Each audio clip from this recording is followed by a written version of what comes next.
The dust was a constant companion in Annabeth's life. It settled in a fine, gritty film on the single plate she owned, coated the back of her throat, and clung to the frayed hem of her calico dress. It was the dust of a life lived on the barren edge of nowhere, in a shack that shuddered when the wind blew too hard across the plains. At 20, she possessed a quiet beauty, like a wild flower that had managed to bloom in poor soil. But her eyes, the color of a stormy sky, held a weariness that belonged to someone much older. Her world was small and smelled of her father, Jebediah, a scent of stale whiskey, sweat, and simmering resentment. He was a man hollowed out by his own failures, his spine bent not from hard labor but from the weight of his own bitterness. His hands, which should have been calloused from honest work, were soft and only ever firmed into a fist. He saw Annabeth not as a daughter, but as his last remaining asset, a final coin to be traded for a few more bottles or a momentary reprieve from the debt collectors who sometimes came knocking. He spoke of honor and a woman's duty, but his words were as empty as the bottles he left scattered by the porch. Annabeth had long ago learned that his lectures on virtue were merely the preamble to a new scheme, a new way to leverage her existence for his own gain. She dreamed of something more, though her dreams were modest. A small plot of land of her own, perhaps a place where the silence was peaceful, not heavy with unspoken threats. A life where her own hands could determine her own future. But such dreams were fragile things in this hard land, easily crushed under the heel of a man's boot. The day Harlan Decker's buggy crested the hill, a plume of dust heralding its arrival, Annabeth felt a cold dread settle in her stomach. Men like Decker didn't visit shacks like theirs without a purpose, and that purpose was never charitable. She watched from the grimy window as he climbed down, a man built thick and solid, like an old oak. His hair was more silver than black, and his face was a map of harsh lines carved by sun and authority. He owned nearly everything for 50 miles in any direction, the cattle, the land, and the men who worked it. He was a widower, it was said. A man whose first wife had faded away like a ghost under the weight of his expectations. Jebediah scrambled to greet him, his posture obsequious, a cringing smile plastered on his face. Annabeth couldn't hear their words, only the low rumble of Decker's voice and the higher, fawning pitch of her father's. They spoke for a long time by the fence post, a negotiation she knew was about her. She was the prize sow being examined at market. Finally. Her father beckoned her out with a sharp, impatient gesture. "Annabeth, come and greet Mr. Decker," he called, his voice slick with false hospitality. She stepped onto the porch, her worn leather shoes scuffing on the warped planks. She kept her eyes downcast, as a proper woman was taught to do, but not before she caught the look in Harlan Decker's eyes. It was a look of appraisal, the same way he might inspect a horse's teeth or a steer's flank. There was no warmth, no kindness, only a cold calculation of her worth. He was nearly 3 decades her senior, a man older than the father who was now selling her to him. "She's a strong girl," Jebediah said, his hand clamping down on her shoulder possessively. "Good hips for bearing sons. Knows how to run a house, too." Harlan Decker grunted, a sound of satisfaction. "She'll do." He didn't address Annabeth directly, as if she were a piece of furniture he had just agreed to purchase. He turned back to her father. "The contract will be drawn up. The justice of the peace will be here tomorrow at noon. I'll bring 5 head of cattle and clear your debt at the general store." The word struck Annabeth with the force of a physical blow. A marriage contract, 5 head of cattle, her life, her future, her very body, traded for livestock and credit. A wave of nausea washed over her. When the buggy had finally disappeared back over the hill, leaving a fresh cloud of dust to settle over their pathetic home, Annabeth turned on her father, her voice a raw whisper. "No," she said, the single word a rebellion she had never dared to voice before. "Father, please, you cannot do this." Jebediah's fawning smile vanished, replaced by the familiar, ugly sneer. "Cannot. I am your father. You will do as you are told. You should be on your knees thanking God for this opportunity. You'll be the mistress of the largest ranch in this territory. You'll want for nothing." "I will want for freedom," she pleaded, tears welling in her eyes, blurring the harsh lines of his face. "I will want for a choice. He is an old man. They say his first wife." "You will hold your tongue," he roared, his hand lashing out and catching her across the cheek. The sting was sharp, but the shock of it was worse. He had never struck her face before. "You will not disgrace me with your womanly hysterics. Harlan Decker is a powerful man. This is my chance, and you will not ruin it." She fell to her knees, not from the blow, but from the utter collapse of her last hope. "Please," she sobbed into the dusty floorboards. "I am begging you, do not make me do this. I would rather die." His response was cold and final. He went into the shack and returned not with a comforting hand, but with a leather strap. He didn't use it on her back, where the welts would be hidden. He let it fall with a heavy thud onto the floor beside her, a silent, brutal promise of what would happen if she continued to resist. "Tomorrow," he said, his voice flat and devoid of any paternal warmth. "You will sign the paper, you will say the words, and you will become Mrs. Harlan Decker, or you will learn the true meaning of obedience right here on this porch." That night, Annabeth didn't sleep. She sat by the window, watching the moon cast long, lonely shadows across the plains, feeling as if she were already a ghost. The next day passed in a numb haze. The justice of the peace was a thin, weaselly man who smelled of sweat and cheap tobacco. He didn't look Annabeth in the eye as he laid the marriage certificate on the rickety table. Harlan Decker stood beside him, imposing and silent in a clean suit that seemed out of place in the squalor of the shack. Her father stood behind her, his presence a heavy, menacing weight. "Sign here," the justice said, pointing a dirty finger at the line. Annabeth's hand trembled. She looked from the paper to her father's stony face, then to the cold, impatient eyes of the man who was about to own her. There was no escape. Her plea from the day before had only earned her pain and a locked door, with a hand that felt disconnected from her own body. She picked up the pen. The scratch of the nib on the paper was the sound of her life ending. The ceremony, if it could be called that, was over in minutes. A few mumbled words, a forced "I do" from Annabeth's throat that was barely audible, and it was done. There was no ring, no kiss, only a stiff nod from Harlan. He handed a small pouch of coins to the justice and gave Jebediah a curt nod. The transaction was complete. Annabeth felt nothing. An empty vessel. She allowed herself to be led from the only home she had ever known. She didn't look back at her father, who was already counting his cattle with greedy eyes. She climbed into the buggy, her movements stiff and robotic. As the horses pulled away, she stared straight ahead, her eyes vacant, seeing nothing of the landscape that passed her by. The life inside her had been extinguished, leaving only a hollow shell. The journey to the Decker Ranch was long and brutal. It was a passage into a new, harsher world.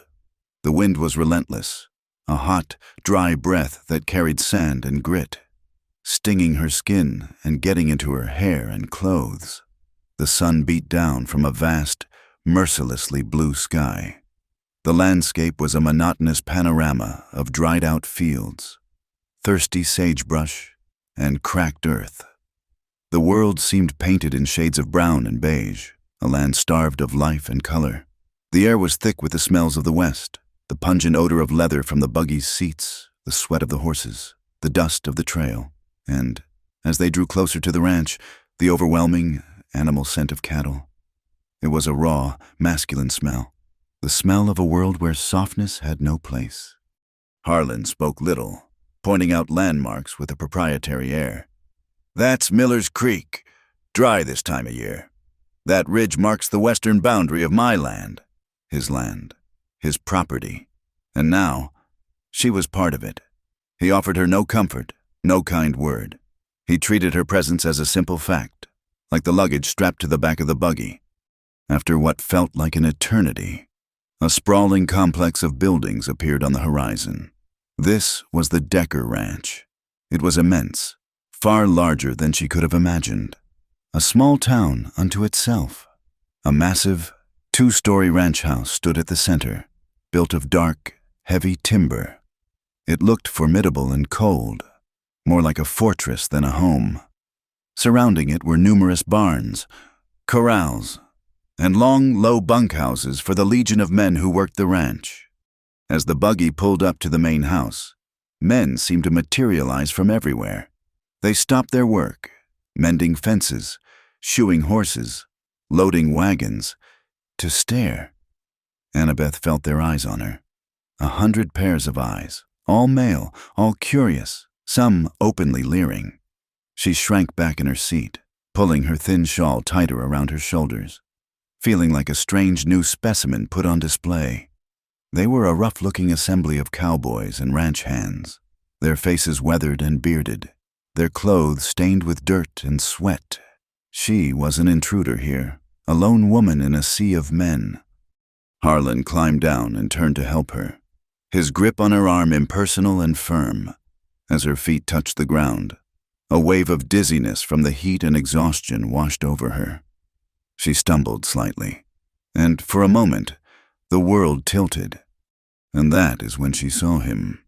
He was standing slightly apart from the other men, near the horse trough, holding the reins of a skittish-looking bay. He was younger than the rest, perhaps only a few years older than herself. While the other men stared with open curiosity, his gaze was different. He wasn't looking at her as the boss's new prize. He was simply looking at her. He was tall and lean, with the quiet, coiled strength of a man who was comfortable in his own skin. His clothes were worn but clean, and he wore his hat low, shadowing a face that was handsome in a rugged, understated way. He made no move, said nothing, but his eyes, from under the brim of his hat, met hers for a fleeting second. They were a deep, startling blue, and in them, she didn't see lust or judgment. She saw a flicker of something else, something quiet, something knowing. It might have been pity. It might have been understanding. Whatever it was a profoundly human look, the first she had received all day. Then he turned away, leading the horse toward the barn with a calm, steady hand. He was just one of many ranch hands, a man named Luke Callahan. Though she didn't know it then, he was quiet, a man of few words in a world of loud boasts. He was known for being the first to help a man in need, the first to gentle a frightened horse. But he kept to himself, a silent observer on the fringes. The moment was gone as quickly as it had come. Harlan was already steering her toward the imposing front door of the ranch house, but the image of the quiet cowboy and his deep, steady eyes was seared into Annabeth's mind. In the vast, cold, and frightening new world of the Decker Ranch, that single, fleeting glance was the first and only thing that felt like it wasn't part of her cage.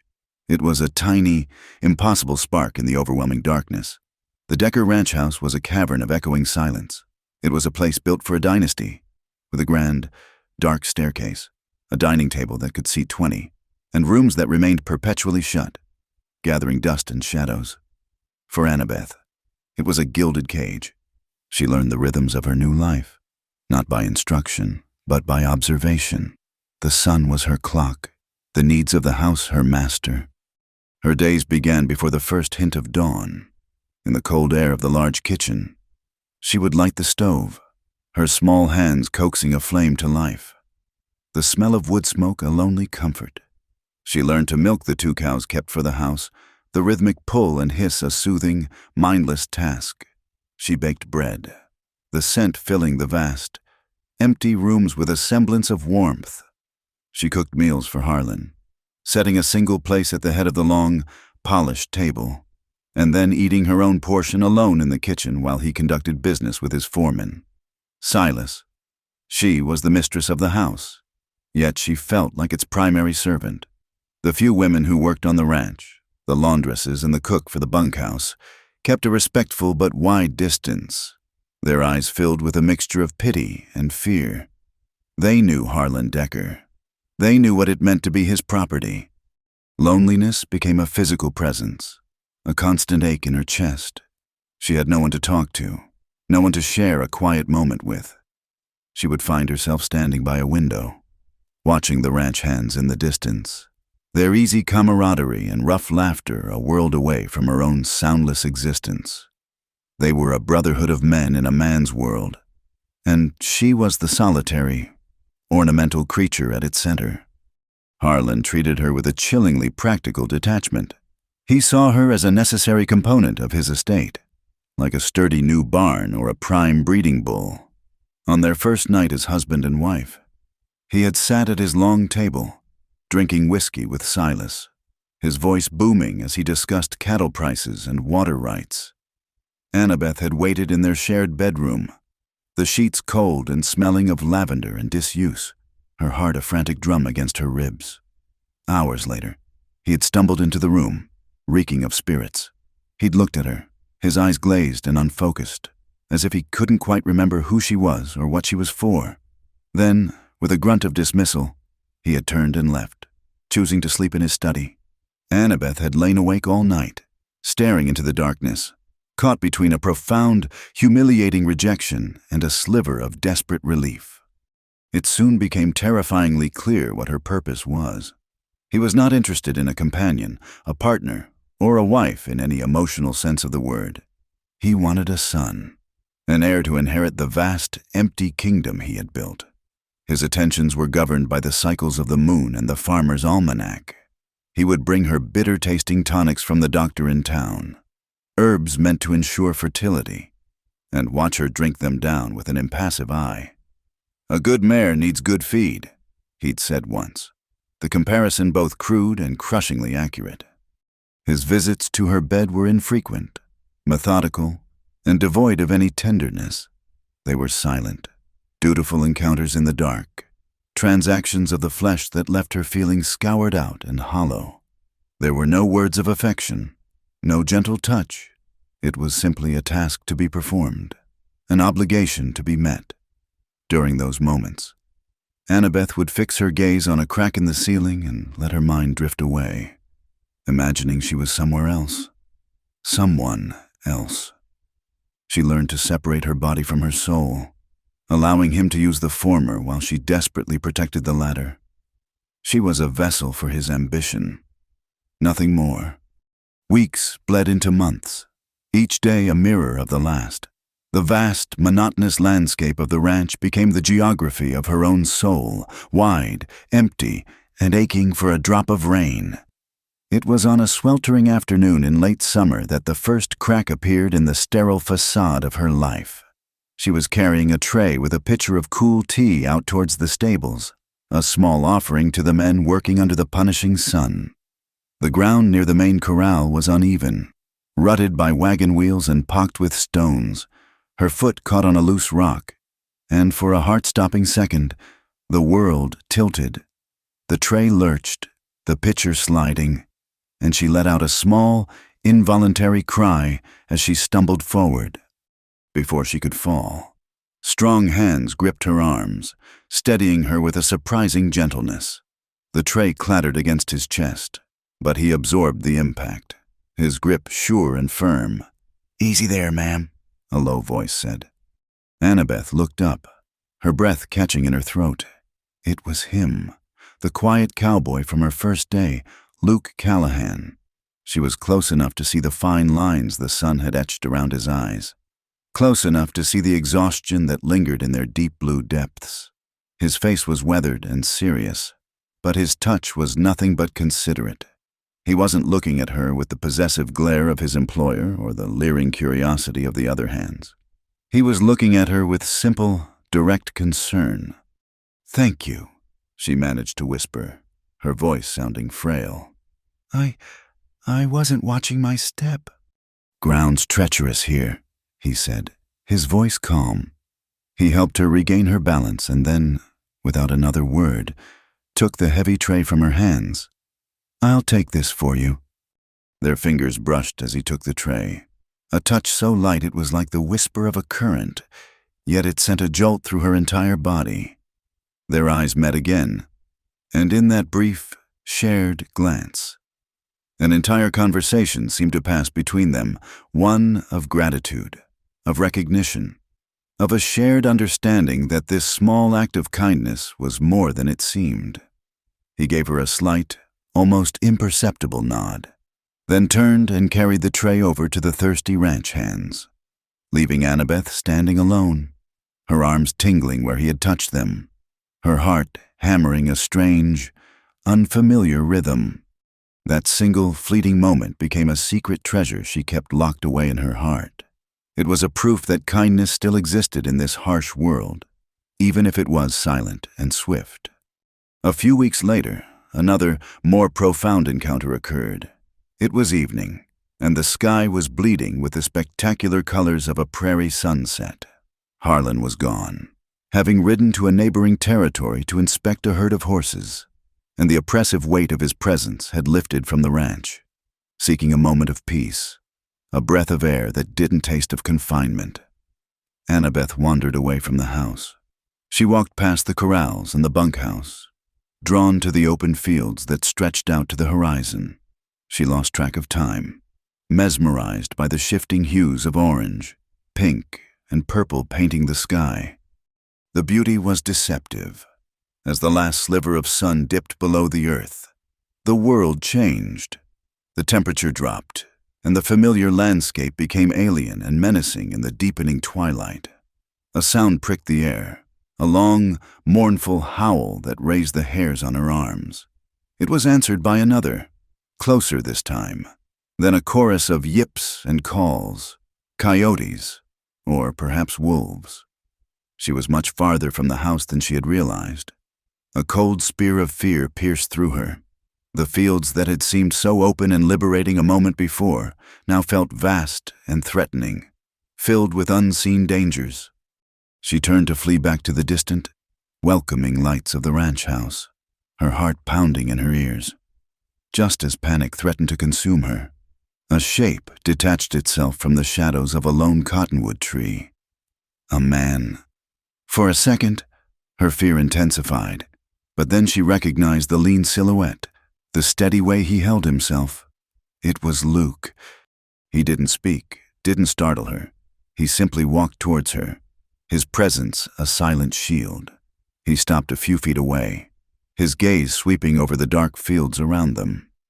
His hand rested lightly on the Colt revolver at his hip, a gesture of calm readiness, not aggression. He was a sentinel, a quiet guardian who had appeared from the dusk. The howling continued, but it seemed to recede, the predators sensing that the lone figure was no longer easy prey. He turned his head and looked at her, and in the faint starlight, his expression was unreadable. He gave a slight jerk of his head, a silent command to follow. Annabeth, her fear replaced by a profound and bewildering sense of safety, did as he bid. She walked beside him, the space between them charged with an unspoken energy. He didn't try to make conversation, didn't ask what she was doing so far from the house. He simply walked her home, his long, steady strides matching her quicker, more uncertain steps. His silence was more comforting than any empty words could have been. It was a silence that protected, that understood without needing to be told. When they reached the edge of the lamplit yard of the main house, he stopped. "You should be careful at dusk, Mrs. Decker," he said, his voice low and raspy, as if he wasn't used to using it. "The prairie isn't kind to those who are alone." "I will," she whispered, her voice trembling slightly. "Thank you, Mr. Callahan." He just nodded, tipped the brim of his hat, and melted back into the shadows from which he had come, leaving her alone on the porch, her world irrevocably altered. From that day forward, something inside Annabeth shifted. The hollow ache in her chest began to fill with a new, terrifying emotion. She found her eyes searching for his familiar form among the dozens of men on the ranch. A glimpse of him mending a fence or calming a horse was enough to make her breath catch. Whenever he happened to be near, a strange flutter would start in her stomach, and her heart would begin to beat a wild, frantic rhythm against her ribs. This feeling was a dangerous, forbidden thing. It was a betrayal of the vows she had been forced to take, a violation of her station as Harlan Decker's wife. A deep, consuming guilt washed over her whenever she caught herself thinking of Luke, of the gentle strength in his hands, or the quiet understanding in his eyes. She was a married woman. She belonged to another man. To feel this way was a sin, a weakness that could bring ruin upon them both. She was afraid of the feeling itself, afraid of what it meant, and terrified of what Harlan would do if he ever suspected. And yet, she could not stop it. Luke Callahan's quiet decency was the first drop of rain on her soul's barren landscape, and she was terrified of the storm it might unleash. Harlan Decker was a man who noticed things. It was how he had built his empire, by noticing a weak fence post, a lame horse, a shift in the market price for beef. He was a creature of patterns and ownership, and his new wife was disrupting the pattern. He began to notice her stillness. She would finish her morning chores with a brisk, efficient emptiness, and then retreat to the rocking chair on the long, shaded porch. She would sit there for hours, her hands idle in her lap, her gaze fixed on the sprawling expanse of the ranch. At first, he thought it was simple melancholy, a woman's vapors, but then he saw the direction of her gaze. It wasn't a blank, unfocused stare into the distance. It was specific. She was watching the men, not in the flirtatious, preening way of a saloon girl, but with a quiet, desperate intensity. And Harlan, watching from the shadows of his study window, began to trace the lines of her sight. He saw that her eyes would follow the lean figure of the quiet cowboy, Luke Callahan, as he moved from the corral to the stables, from the stables to the far pastures. "The girl spends too much time staring at the dust," he said one evening to Silas, his foreman, his voice a low growl. "A woman with idle hands gets foolish notions." His suspicion manifested not as a direct accusation, but as a tightening of the leash. He began to assign her more tasks, pointless, time-consuming chores meant to keep her inside and away from the porch, polishing silver that was never used, mending linens that were not torn, inventorying the pantry over and over. Annabeth complied with a silent obedience that was more unnerving to him than outright defiance. But whenever she could, she would steal a moment at a window, her gaze seeking out that one distant figure, a man she had barely spoken to, who had become the silent focal point of her desolate world.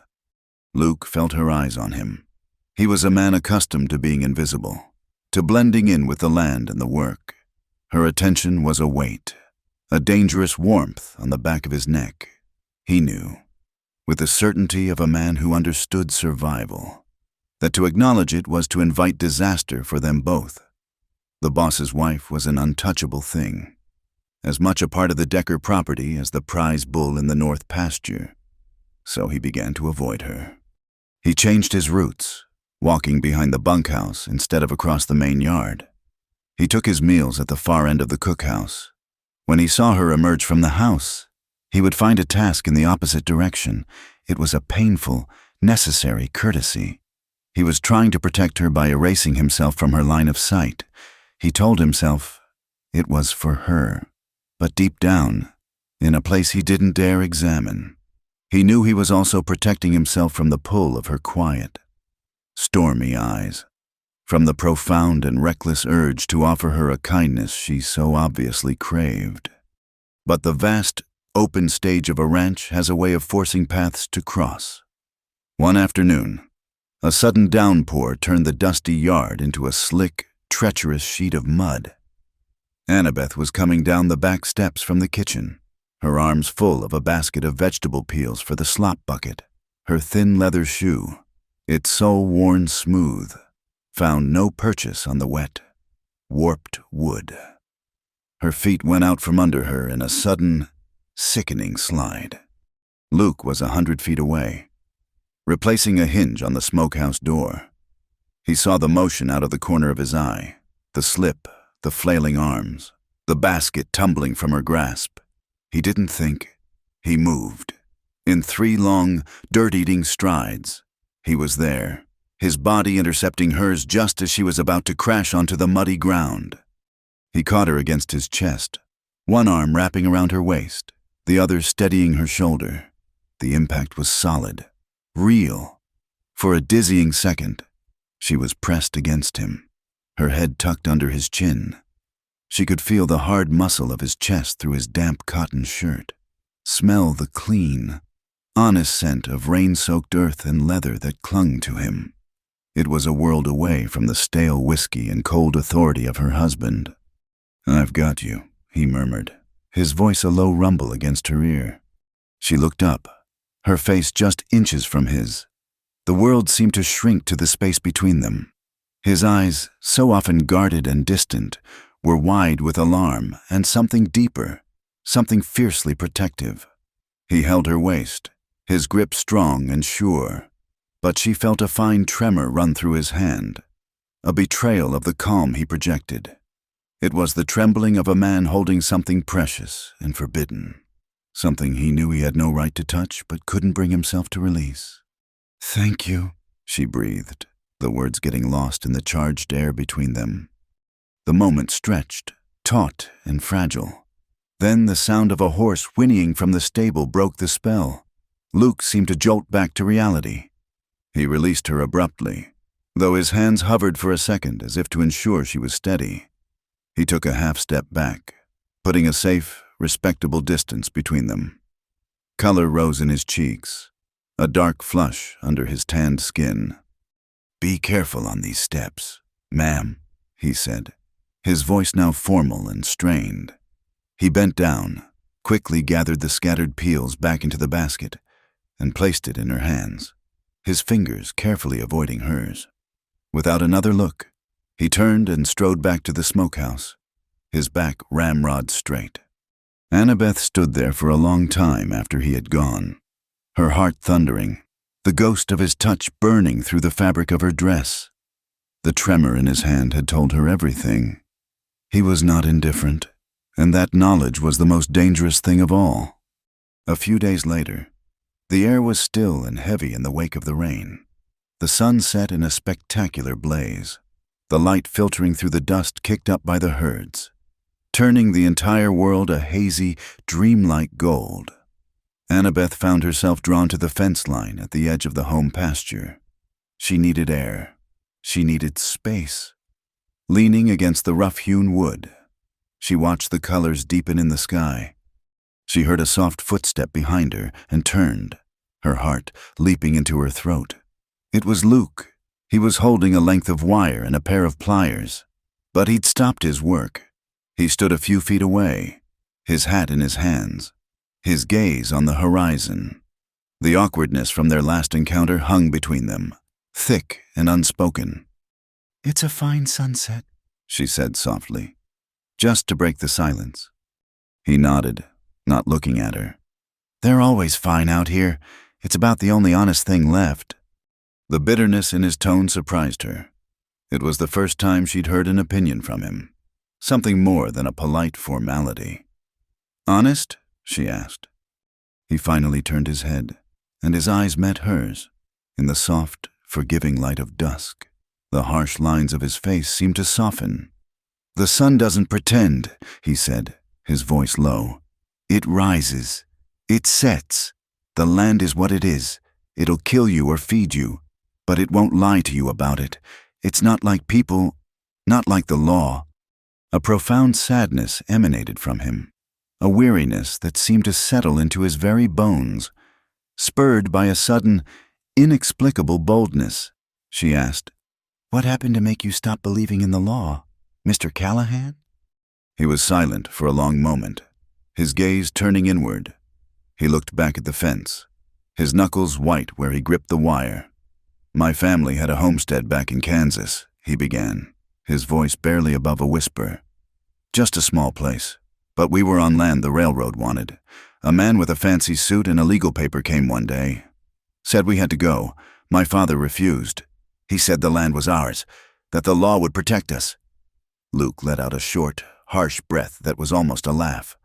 One night, we woke up to smoke. The house was on fire. I was the only one who made it out. They called it an accident, a stray spark from the hearth, but we all knew. The railroad got the land. The law signed the papers. There's no justice in a piece of paper. Mrs. Decker. Just words that men like Harlan Decker use to get what they want. The story fell into the quiet evening air, chilling Annabeth to the bone.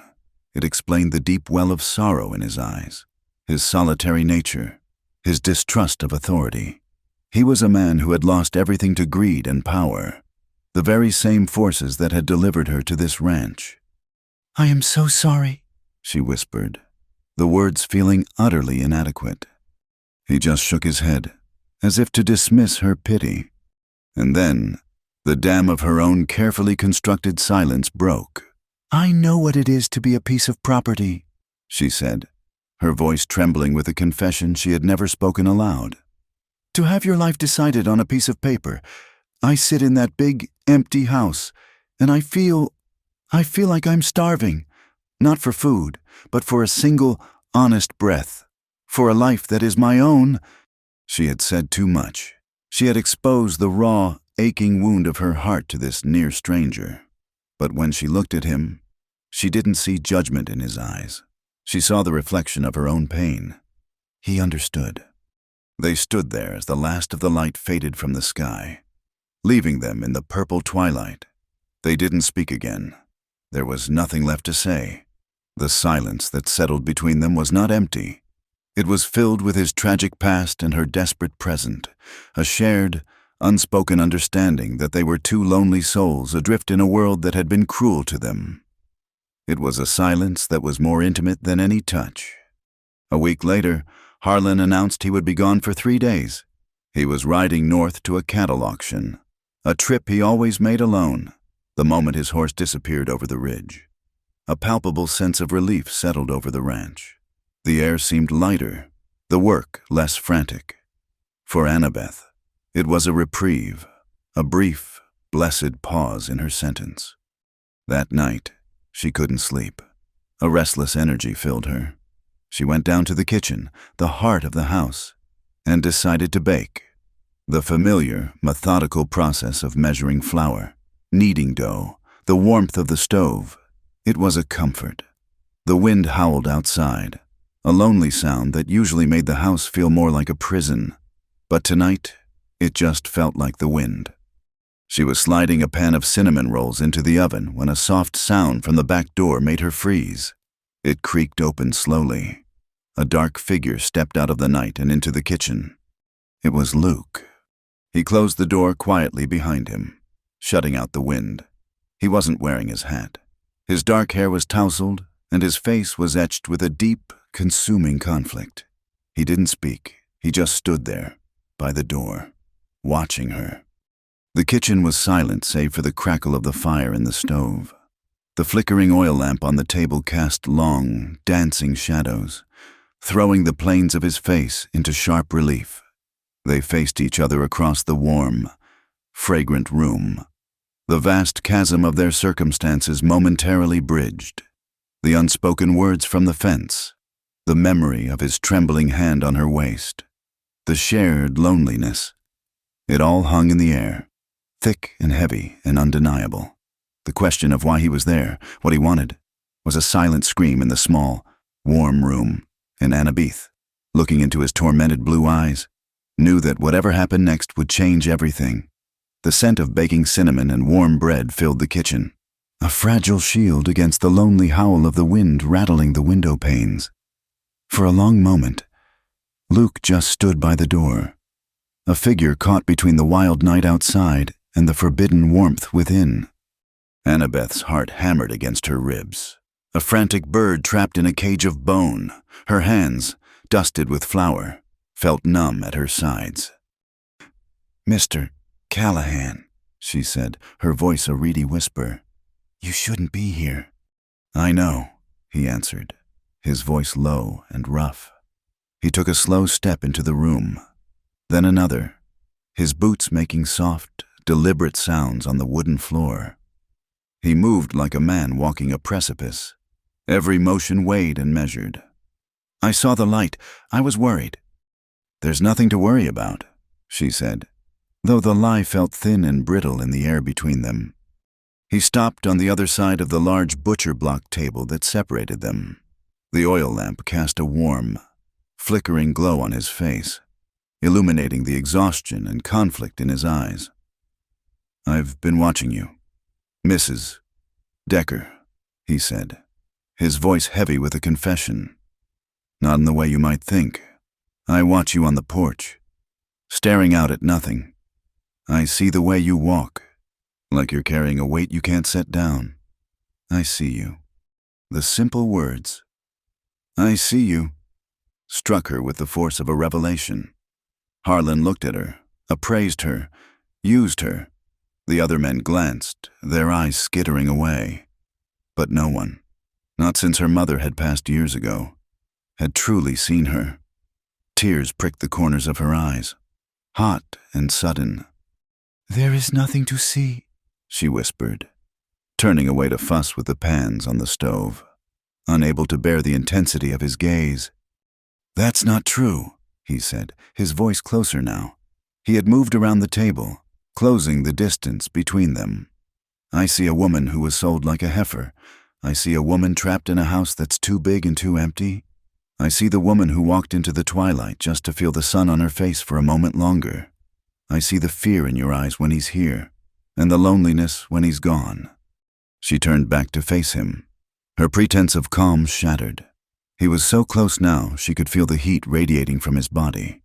The silence in the room deepened, broken only by the hiss of the fire and the moaning of the wind.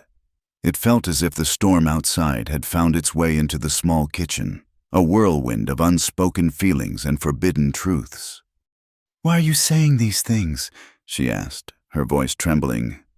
Because someone has to, he said, his own voice thick with an emotion she couldn't name.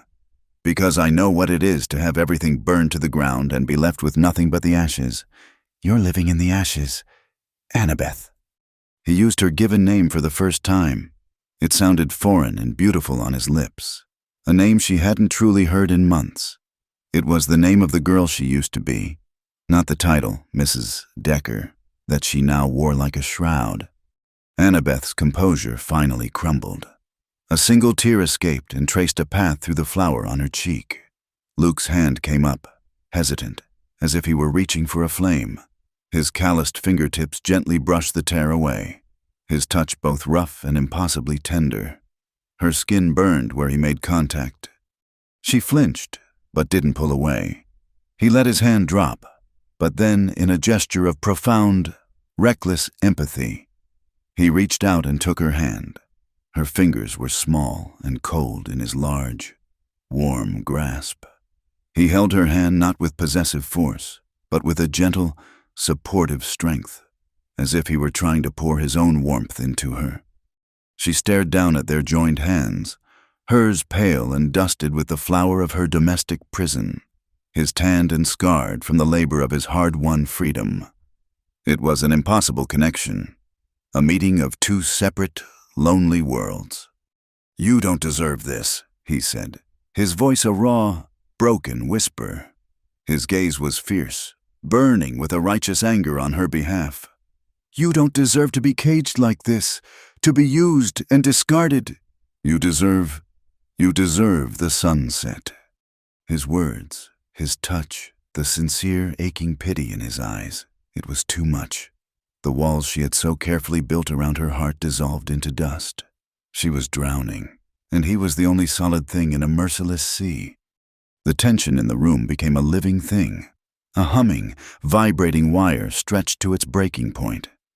Luke's gaze dropped from her eyes to her lips. He leaned in, slowly, giving her every opportunity to pull away, to stop him. But she couldn't. She was paralyzed, caught in the gravitational pull of a force she had never known. This wasn't the clumsy, entitled fumbling of her husband. This was something else entirely. It was a question, a plea. He closed the small distance between them, and his lips met hers. The kiss was nothing like she could have imagined. It was devastatingly gentle, soft and questioning, It tasted of the cold night air and a deep, abiding sorrow. There was no aggression, only a shared, desperate need. It was a kiss of profound loneliness, two solitary souls colliding in the dark. Then, a spark ignited deep within the tenderness, a slow-burning fire of long-suppressed passion, of a man's desire and a woman's awakening. It was a promise of a life she could have had, a warmth she had been starved of. The moment was both an eternity and a heartbeat, and then it was over. He pulled back, his breath coming in ragged gasps. His eyes were dark, filled with a mixture of wonder and terror at what he had done. He hadn't stolen a kiss. He had laid his own soul bare. They stared at each other, the truth of their feelings exposed and undeniable in the flickering lamplight. No words were necessary. Their eyes spoke of the irrevocable step they had just taken, of the dangerous, beautiful, and terrifying path that now lay before them. The reality of it crashed down upon Annabeth with suffocating force. She was Harlan Decker's wife. This was a betrayal. This was a sin that could get them both killed. Panic seized her. With a small, choked sob, she ripped her hand from his, turned, and fled. She ran from the kitchen, leaving the scent of cinnamon and the warmth of the fire behind. She stumbled up the grand, dark staircase, her only thought to put distance between herself and the man who had just shown her what it felt like to be alive. She reached her cold, empty bedroom and bolted the door, her back sliding down the wood until she was huddled on the floor. She didn't cry. The shock was too deep. She just sat there in the darkness, trembling, her lips still burning from his touch, while the wind howled its lonely lament outside her window. She did not sleep. The next day dawned gray and bleak. Annabeth moved through her chores in a fog, her body a numb automaton while her mind replayed the kiss over and over. Every time she closed her eyes, she could feel the gentle pressure of his lips, see the raw emotion in his eyes. Guilt and a terrifying, exhilarating joy warred within her. Late in the afternoon, she forced herself to go outside, needing to bring in some firewood from the pile near the stables. She dreaded it, knowing she might see him, yet a deeper part of her ached for it. As she rounded the corner of the large barn, she saw him. He was standing by the corral, not working, just staring at the nervous movements of a new colt. He must have sensed her presence, because he turned his head. Their eyes met across the muddy yard. He looked as though he hadn't slept either. His face was drawn, and his eyes were red-rimmed and shadowed with a deep, haunting pain. He had taken a terrible risk coming to her, and the weight of it was etched on his features. She stopped, the empty wood basket hanging from her hand. He took a step towards her, then another, until he stood just a few feet away. The air crackled between them. A dozen questions, apologies, and warnings hung unspoken in the heavy silence. They just stood there, two statues in the gray afternoon, locked in a gaze that acknowledged everything. His tormented look was a question. Her stillness, her refusal to run, was the answer. It was a silent, solemn agreement. What had happened could not be undone, and what was to come, they would face together.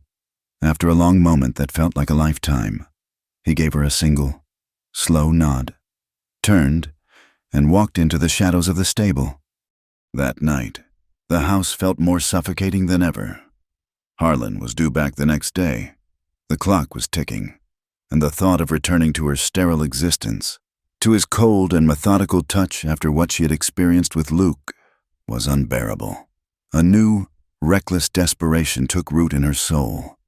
As the moon rose high in the sky, casting a silvery glow over the ranch, Annabeth slipped out of the house. She wasn't sure where she was going, only that she couldn't stay inside. Her feet, acting on a will of their own, carried her not towards the open fields, but towards the stables. The massive barn was dark and quiet, filled with the soft sounds of sleeping animals and the sweet, earthy smell of hay. Moonlight streamed through the gaps in the roof and the high loft window, painting stripes of silver across the dusty floor. She saw a faint light from the tack room and heard a soft metallic clink. She pushed the door open. Luke was there, mending a bridle under the glow of a single lantern. He looked up as she entered, his expression a mask of surprise and heartache. "Annabeth," he breathed, her name a prayer on his lips. "I couldn't stay in that house," she whispered, her voice shaking. He put the leather strap down and rose to his feet. He didn't move towards her, but his eyes never left her face. "You shouldn't be here," he said again, but this time there was no conviction in his words. It was a token protest against the inevitable tide that was pulling them together. "There is nowhere else for me to be," she replied, the truth of it stark and absolute. That was all it took. He crossed the small room in 2 strides and stood before her. He raised a trembling hand and cupped her cheek, his thumb stroking her skin as if to reassure himself she was real. She leaned into his touch, closing her eyes, a silent surrender to the fate they had sealed with a kiss. He didn't speak. He simply led her by the hand out of the tack room and towards the ladder that led to the hayloft. They climbed into the upper level of the barn, a vast, open space filled with fragrant, loose hay, all of it bathed in the ethereal, milky light of the moon. Here, suspended between the sleeping earth and the starry sky, the world and its rules seemed to fall away. There was no Harlan Decker, no marriage contract, no judging eyes. There was only the man and the woman, the moonlight, and the suffocating need that had drawn them together. He turned her to face him, his hands framing her face. He looked at her, his eyes searching hers in the dim light, and what he saw there must have been enough. He lowered his head and kissed her again, and this time there was no hesitation. It was a kiss of desperation and certainty, of a thirst too long denied. She wrapped her arms around his neck, pulling him closer, anchoring herself to him. His hands slid from her face, down her arms, to her waist, pulling her flush against the hard length of his body. They sank to their knees in the soft, yielding hay, their movements a slow, graceful dance of discovery. Every touch was a revelation, his trembling fingers tracing the line of her jaw, her hands tangling in his thick hair, the sound of their ragged breaths mingling in the quiet air. He whispered her name, over and over, his voice thick with reverence and disbelief. "Annabeth, Annabeth." It was not a taking, but a giving, a sacred silent offering of 2 broken souls finding solace in one another. In the moonlit hayloft, surrounded by the scent of summer grass and the quiet sounds of the night, Annabeth finally discovered what it meant to be touched with tenderness, to be wanted not for a name or an inheritance, but for herself. It was a fleeting, stolen moment of pure, unadulterated life in a world that had offered her only a slow death, and she knew, with a terrifying and beautiful certainty, that she would pay any price to keep it. The days that followed Harlan's departure were like a secret spring after a long, brutal winter. Annabeth, who had moved through the ranch house like a ghost, a creature of shadow and silence, was reborn. The source of this transformation was a series of stolen moments, as precious and fleeting as desert blossoms. A shared glance with Luke across the bustling ranch yard that conveyed a volume of unspoken words. A brief, whispered conversation behind the stables as he fixed a broken latch, his proximity making her skin tingle. A night, even more daring than the first, where he slipped away from the bunkhouse to meet her in the moonlit hayloft. Their time together a desperate, beautiful act of rebellion. Life bloomed in her. A genuine smile, a small, private thing she directed at a bird on the windowsill, began to touch her lips. The weary slump in her shoulders straightened. Her steps became lighter, losing the leaden, shuffling quality of a prisoner. There was a new light in her stormy eyes, a brightness that had nothing to do with the sun. She started to hum softly as she worked in the kitchen, forgotten melodies from a childhood that seemed a lifetime away. For the first time since her arrival, the grand, empty house did not feel like a tomb. It was merely a shell, and within it, Her soul was alive and singing a secret song that only one other person could hear. This change, so profound and elemental, could not go unnoticed in the closed, watchful world of the Decker Ranch. Men who had long since dismissed the boss's young wife as a timid, colorless creature began to look again. They saw the faint, persistent blush on her cheeks, the way her eyes would inadvertently scan the yard. Searching, they noticed the change in Luke Callahan. Too, the deep, settled melancholy in his gaze had been replaced by a tense, watchful energy. He was still quiet, still kept to himself, but there was a new alertness about him, the air of a man guarding a priceless treasure. The whispers began in the bunkhouse after the lights were out, low murmurs in the dark. They started in the cookhouse, over chipped mugs of bitter coffee, a sidelong glance between two cowboys when Annabeth passed, a conversation that would abruptly halt, replaced by a feigned interest in the weather. It was the natural calculus of 100 lonely men. The boss was old, the wife was young and beautiful, and Callahan was the only man on the ranch who didn't treat her like she was made of glass or granite. They drew their own conclusions. For most, it was a source of idle, dangerous speculation, but not for everyone. Silas, the foreman, was a man whose loyalty to Harlan Decker was absolute. He was a hard, humorless man who had ridden with Harlan for 20 years, his own meager fortunes tied inextricably to his boss's success. He saw Luke not as a lovelorn fool, but as a threat to the rigid order of the ranch. And he saw in Annabeth's newfound happiness not a blossoming, but a betrayal. He watched them with cold, reptilian eyes, noting every stolen glance, every moment of accidental proximity. He collected these observations like a man gathering kindling, waiting for the right moment to set a fire. The day Harlan was due to return, a palpable tension fell over the ranch. The air grew heavy again, charged with the familiar, oppressive weight of his authority. Annabeth felt it like a physical sickness. The light in her eyes dimmed. The smile vanished from her lips, and the ghost returned to haunt the halls of the big house. Harlan rode in late in the afternoon, his horse caked in dust, his face set in a grim mask of exhaustion. He dismounted, handed the reins to a waiting hand, and strode towards the house without a word to anyone. Silas was there to meet him on the porch. The two men spoke for a long time, their voices too low for Annabeth, watching from the parlor window. To hear, but she saw the foreman's gestures, a nod towards the stables, a glance back at the house, and she saw the look on Harlan's face as he listened, his expression hardening from simple fatigue into something dark and glacial. When he finally dismissed Silas and entered the house, his eyes were like chips of ice. He found her in the parlor, where she was pretending to read a book, her hands trembling so badly the words blurred on the page. He didn't speak. He walked to the liquor cabinet, poured himself a glass of whiskey, and drank it down in one long, searing swallow.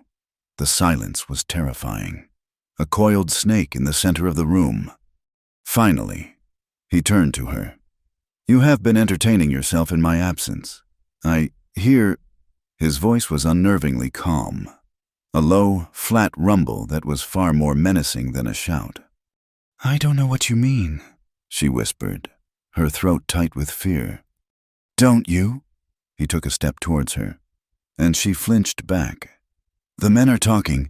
My foreman tells me my wife has found a new favorite pet among the ranch hands, a quiet one, I believe, a cowboy named Callahan." That's just gossip," she stammered, her heart hammering against her ribs. "People are cruel. Luke, Mr. Callahan, has been nothing but respectful." "Respectful?" A cruel, mirthless smile twisted his lips. "Is that what you call it? I buy you. I give you a home, a name, a roof over your head. I give you purpose. And this is how you repay me, by spreading your legs for a common hired hand in my own hayloft." The vulgarity of it, the cold, brutal way he said it, stole the air from her lungs. She could only shake her head, mute with terror and denial. "I will teach you the meaning of respect," he said, his voice dropping to a near whisper. "I will remind you what it means to be a Decker, to be mine." He didn't raise his voice. He didn't rush. He moved with a cold, deliberate purpose that was more horrifying than any passionate rage. He unbuckled the heavy leather belt from his trousers. Annabeth scrambled backward, her chair tipping over with a crash, but there was nowhere to go. He cornered her against the wall, his large body blocking any hope of escape. She closed her eyes, bracing for the blow. She would not scream. She would not give him the satisfaction. She would not betray Luke with a cry. But the sharp, stinging pain she expected didn't come. Instead, she heard a sound, a sharp, violent crack as the thick leather strap hit the wooden floorboards just beside her feet. Then another crack, and another. He wasn't hitting her. He was terrorizing her, demonstrating his power, his absolute control over her. Each explosive sound made her flinch, her body tensing for an impact that never came. It was a silent, brutal symphony of intimidation. The only sounds in the grand, empty house were the methodical, rhythmic crack of the belt against the floor and Annabeth's own ragged, silent breaths. It went on for an eternity, a calculated act of psychological warfare designed to break her spirit and remind her that he owned her, body and soul.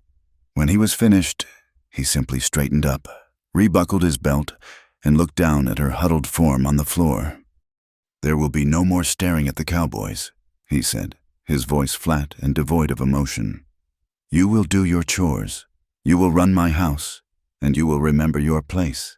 Do you understand me?"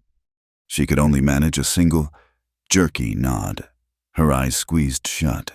He grunted in satisfaction and left the room, his heavy boots echoing on the hardwood floor, leaving her alone in the deepening twilight, trembling and utterly broken. The next morning, Annabeth moved through the world in a thick, numbing fog.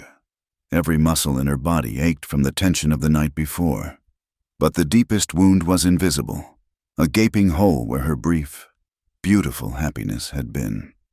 She tried to hide the devastation, to present a blank, obedient face to the world, just as Harlan demanded.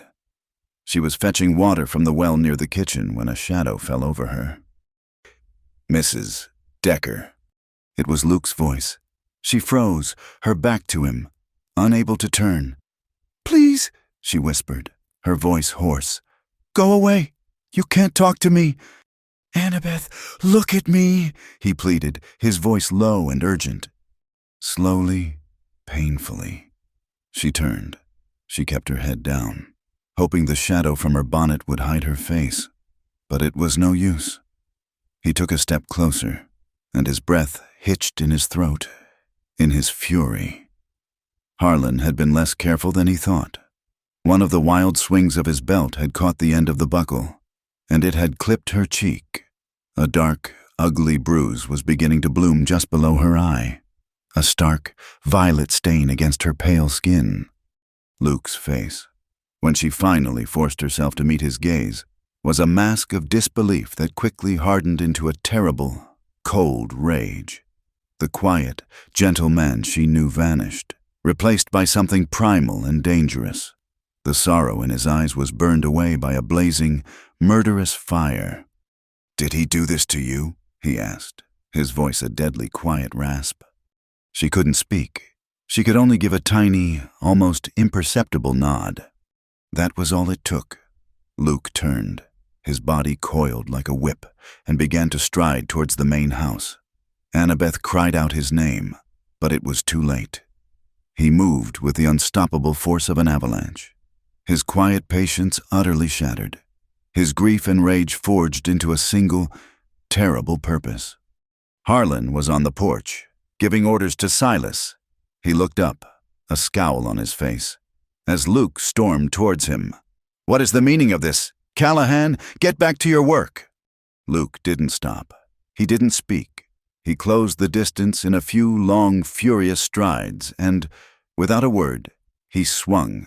His fist, hardened by years of labor, connected with Harlan's jaw with a sickening crack. The bigger man staggered back, shock and outrage on his face, a trickle of blood appearing at the corner of his mouth.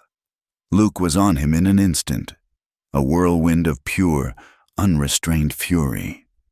Landing another blow to Harlan's gut, the deep, guttural rage of a man who had lost one family to a powerful man's greed and would not stand by and watch another be destroyed. For a moment, he had the upper hand, but Harlan was a large, strong man, and Silas and two other ranch hands were on Luke in a second, dragging him off their boss. They pinned him to the ground, his chest heaving, his eyes still blazing with a hatred so pure it was terrifying. Harlan staggered to his feet, wiping the blood from his lip with the back of his hand. He looked down at Luke, his face purple with rage and humiliation. "You are finished here," he spat, his voice shaking with fury. "Get your things. I want you off my land in 10 minutes. He looked at the men holding Luke down. "Let him up." They released him, and Luke slowly got to his feet, his breathing still ragged. He never took his eyes off Harlan. "You are lucky I don't kill you where you stand," Harlan snarled. "If I ever see your face on my property again, I will have you shot for trespassing. That is not a threat. That is the law in this territory. My law." Luke didn't respond. He simply stood there, his fists clenched, his jaw tight. He cast one quick, agonized look at Annabeth, who was standing frozen by the well, her hand pressed to her mouth, silent tears streaming down her face. His look was a maelstrom of regret, of apology, of a love so fierce it had driven him to this madness. Then he turned and walked towards the bunkhouse, his shoulders slumped in defeat. Annabeth watched, her heart shattering into a million pieces. This was her fault. Her brief, selfish grasp at happiness had cost him everything. He emerged a few minutes later with a small saddlebag, went to the stables, and quickly saddled his horse. He mounted in one fluid motion, a man who was more at home on horseback than on his own 2 feet. He didn't look at the main house. He didn't look at Harlan, who stood on the porch like a conquering king. He spurred his horse and rode out of the yard, heading east towards the rising sun and an unknown future. Annabeth watched until he was a small, shrinking figure in the distance. Her body shook with silent, racking sobs. She prayed for him to look back. Just once, please, just once, as if he had heard her silent plea. Just before he disappeared over the crest of a low hill, he reined in his horse and turned in the saddle. He was too far away for her to see his expression, but she didn't need to. She felt his gaze across the vast, empty distance. It was a look that seared itself into her soul, a look of final, heartbreaking farewell. Then he turned his horse forward again and was gone. The dust settled on the empty road, and the world fell silent, leaving Annabeth more alone, and in more danger than she had ever been before. Luke's departure ripped the world out from under Annabeth. The brief, vibrant spring she had known was over, and a winter colder and more absolute than any she had ever imagined descended upon her. Harlan's silent, violent lesson in the parlor was only the beginning. He no longer needed to terrorize her with his belt. His presence alone was a suffocating weight. He had her watched constantly. Silas's cold eyes followed her whenever she stepped outside. The other men, once a source of idle curiosity, now averted their gazes, their faces a mixture of fear and pity. They knew a line had been crossed. The boss's wife was no longer just his property. She was his prisoner. Her world shrank to the 4 walls of their large, cold bedroom. Harlan decreed that she was unwell, her nerves frayed. It was a convenient fiction that allowed him to isolate her completely. He had a heavy bolt installed on the outside of her door. She was allowed out for an hour in the morning and an hour in the evening to take her meals in the kitchen, always under the watchful eye of one of the laundresses, a stern, tight-lipped woman named Martha. The rest of the time, 22 hours a day, she was locked in. The room became her universe. It had a large window that looked out over the main yard and the distant, rolling plains beyond. It was a cruel torture. She could see the world she was forbidden from entering. She watched the daily rhythms of the ranch, a life she was no longer part of. She would search for a familiar horse, a tall figure, a rider heading east, knowing it was a fool's errand. Luke was gone. The window was not a view. It was a constant, painful reminder of everything she had lost. Days bled into a week, then 2. The silence began to eat at her. The loneliness was a physical malady, a slow-acting poison that drained the color from her skin and the light from her eyes. Despair was a cold, constant companion. She began to understand that Harlan's plan was not simply to punish her, but to erase her. He was waiting for her spirit to break, for the vibrant, defiant woman who had dared to love another man to fade away, leaving only a hollow, obedient shell. But in the deepest, most fortified corner of her heart, a tiny, resilient spark remained. It was the memory of Luke's touch, the sound of her name on his lips. It was this spark that fueled a desperate, final plan. There was a young boy who worked in the kitchen, no more than 14, named Billy. He was an orphan, quiet and skittish, with wide, observant eyes that missed nothing.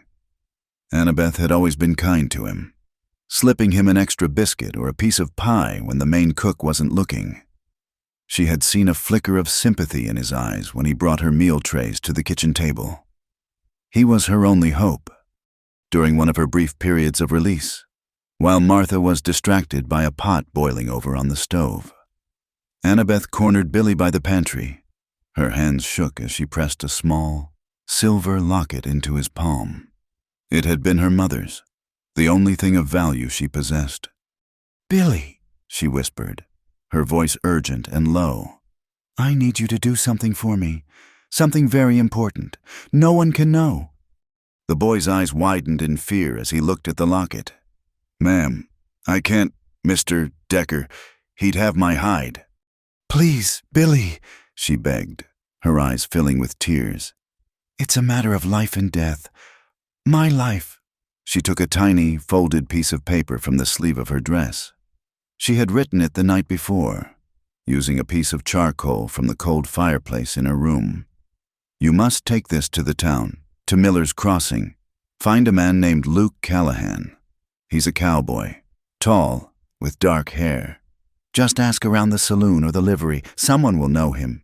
Give this to him. Only to him." The boy hesitated, his gaze darting nervously around the kitchen. But then he looked at her face, at the dark bruise that was now a sickly yellow, at the raw desperation in her eyes. He closed his small hand around the locket and the note. "Miller's Crossing," he whispered. "Luke Callahan." He gave a short, jerky nod and scurried away, the secret tucked safely in his pocket. The note contained only one sentence, a single, desperate cry from the depths of her soul. "If you don't come, I will die."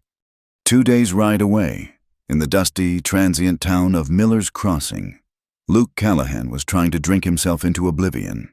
He had found work at a livery stable, a mindless, back-breaking job that left him too exhausted to think during the day. But at night, her face haunted him. He saw her in the bottom of his whiskey glass, heard her whispered name in the lonely howl of the wind. He was consumed by a helpless, burning rage and a guilt so profound it felt like a physical weight on his chest. He had seen the bruise on her face. He had ignited the fire and then abandoned her to the flames. He had run, just like he had run from the ashes of his family's farm in Kansas. He was a coward, and the knowledge was a bitter poison. He was in the smoky, sour-smelling saloon, nursing a glass of cheap whiskey, when a boy slipped through the swinging doors, looking small and out of place. The boy scanned the room with frightened eyes until his gaze landed on Luke. He hesitantly approached the bar. Are you Mr. Callahan?" Billy asked, his voice barely audible over the din. Luke looked down at the boy, his mind clouded with alcohol and grief. "Who's asking?" Billy thrust a crumpled piece of paper into his hand. "A lady sent me, from the Decker Ranch." Luke's blood ran cold. He snatched the note, his hands suddenly steady. He unfolded it. The words were stark, written in a desperate, smudged hand. He read the sentence once, then twice. "If you don't come, I will die." It wasn't a plea, it wasn't a request. It was a statement of fact, a prophecy. The floor of the saloon seemed to fall away from him. He looked at the boy. "When did she give you this?" 3 days ago," Billy said. "I rode as fast as I could." 3 days, an eternity. Luke's mind reeled. To go back was suicide. Harlan's threat had not been idle. The law in that territory was whatever Harlan Decker said it was. He would be shot on sight, and no one would ask any questions. His life would be forfeit. He could ride on, head west, lose himself in California or Oregon. He could start again, where no one knew his name. It was the smart thing to do. It was the safe thing to do. But then he saw her face in his mind's eye. The bruise, the terror, the flicker of life he had briefly ignited. He thought of his father, who had believed in the law, who had died for a piece of paper. He had run from that fire. If he ran from this one, the ashes would haunt him for the rest of his miserable life. He would be no better than Harlan Decker, taking what he wanted and then abandoning the consequences. He slammed a coin on the bar, grabbed Billy by the shoulder, and pushed him towards the door. "Did you ride your own horse?" he asked, his voice now sharp and clear. The whiskey haze had vanished, replaced by a cold, deadly resolve. "Yes, sir." "Then you ride back, now, and you tell no one you saw me. You understand?" Billy nodded, his eyes wide. Luke didn't wait for another answer. He strode out of the saloon and headed for the livery stable. He had a choice to make, a short, dangerous life, or a long, empty one. For the first time since Kansas, the choice was clear. Back at the ranch, Annabeth's last flicker of hope was dying. Billy had been gone for days, and there was no word, no sign. The silence from the outside world was absolute. Her despair began to curdle into a strange, cold resignation. One afternoon, she overheard a conversation through her locked door, Harlan's voice, and that of another man, Dr. Adams from the town. "It's a clear case of female hysteria, Harlan," the doctor said, his voice smooth and condescending. "Her defiance, her melancholy, these are classic symptoms. Her mind is agitated. An institution is the only place for her." "The state asylum at Rock Creek?" Harlan asked. "Precisely. It's a quiet place. They specialize in difficult women. They'll know how to calm her. A few months of peace and quiet, and she'll be as docile as a lamb." Annabeth pressed her ear to the door, her blood turning to ice. An asylum, a place where they sent women who were inconvenient, who had opinions, who disobeyed their husbands. It was a living death. They would lock her away, drug her into submission, and she would never see the sun or the sky again. She would be buried alive. "I'll have the papers drawn up," Harlan said. "You can escort her, day after tomorrow." The finality of it struck Annabeth not with terror, but with a strange, chilling clarity. There was no escape. Luke wasn't coming. Her husband was sending her to be buried in a madhouse. She had only one path left, one final act of defiance she could claim for herself. She would not let Harlan Decker be the author of her end. She would write it herself. The next night, the sky wept. A cold, driving rain began to fall, lashing against the window of her room, the wind moaning like a lost soul. It was the night before they were to take her away. Using a spoon she had stolen from a meal tray and hidden under a loose floorboard, she worked relentlessly at the wood around the lock on her door. It was old wood. And after an hour of frantic, silent work, a piece of the door jamb splintered and broke away. It was just enough. The bolt, when slid shut, now had nothing to catch on. She waited until the house was deep in the silence of the late night. Then, her heart a dull, steady thud in her chest, she slipped out of her room. She moved through the dark, sleeping house like a phantom, her bare feet making no sound on the floorboards. She didn't flee towards the open plains. There was nowhere to run. Her destination was the barn. She pushed open the heavy door and slipped inside. The familiar scent of hay and animals a strange comfort. Moonlight struggled through the rain-streaked loft window, casting a pale, ghostly light. She climbed the ladder to the hayloft, the place where she had first felt truly alive. It seemed a fitting place to die. A thick rope used for hoisting hay bales hung over one of the main support beams, with a cold, methodical calm. She dragged a wooden crate beneath it. She climbed onto the crate and began to fashion a loop in the end of the rope, her fingers clumsy but determined. This was the only freedom left to her, the only way to keep her soul from being locked away in the asylum. A final, quiet act. She was not crying. The time for tears was long past. She was simply finishing. She slipped the loop over her head and rested it around her neck. She closed her eyes, and for a moment, all she could see was Luke's face, his kind eyes, his gentle touch.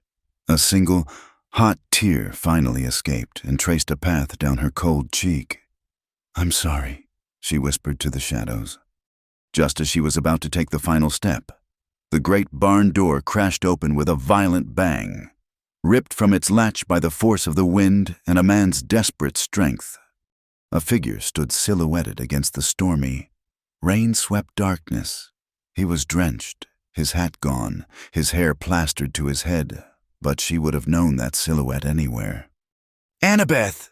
Luke's voice was a raw, broken roar that cut through the sound of the storm. He saw her, in the pale moonlight. He saw her standing on the crate, the rope around her neck.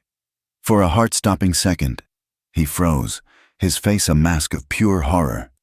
Then he moved, vaulting over a stall door, scrambling up the ladder with a speed and desperation that defied belief. He was on the loft floor in a second. He didn't try to talk to her. He simply rushed forward, his arms wrapping around her waist, lifting her bodily from the crate as if she weighed nothing. He held her tight against his chest, his hand immediately going to the rope, fumbling with the knot, pulling the terrible noose from her neck and flinging it away. She collapsed against him, all the false strength leaving her in a great, shuddering wave. Sobs tore from her throat, raw, ragged sounds of a soul that had gone to the very edge of the abyss and been pulled back. He held her, his own body trembling, his face buried in her hair. The rain hammered on the roof above them, a wild, percussive song of chaos and release. He held her away from him, his hands gripping her shoulders, his eyes searching her face in the dim light as if to assure himself she was real, that he wasn't too late. "It's all right," he choked out, his voice thick with emotion. I'm here now." She could only cling to him, her tears soaking the front of his wet shirt, her world shrinking to the solid, living warmth of him. He was real. He had come. He smoothed the wet hair back from her face, his touch infinitely gentle. He looked into her eyes, and in his gaze she saw the end of her loneliness, the end of her fear. She saw a promise, bought with a terrible risk, a promise of a dawn after the longest night of her life. He held her close, a shield against the storm without and the storm within, and whispered the words that rebuilt her shattered world. "I'm not going anywhere." There was no time for thought, only for survival. The storm raging outside the barn was a reflection of the tempest in their souls. Luke held Annabeth for a moment longer, a desperate, anchoring embrace, and then his voice cut through the noise, sharp and decisive. "We have to go, now." The calm resignation that had led her to the rope was gone, replaced by a wild, terrified hope. "Go where? He'll hunt us down. He'll kill you." "He'll kill us both if we stay," Luke said, already moving, pulling her by the hand. His mind, honed by years of surviving in a harsh land, was already working, calculating. "The storm is our only chance. It'll cover our tracks." He led her from the hayloft, his grip on her hand a lifeline. They moved through the darkness of the stables, the horses shifting nervously in their stalls, their scent thick in the damp air. Luke didn't choose his own horse, the one Harlan would be looking for.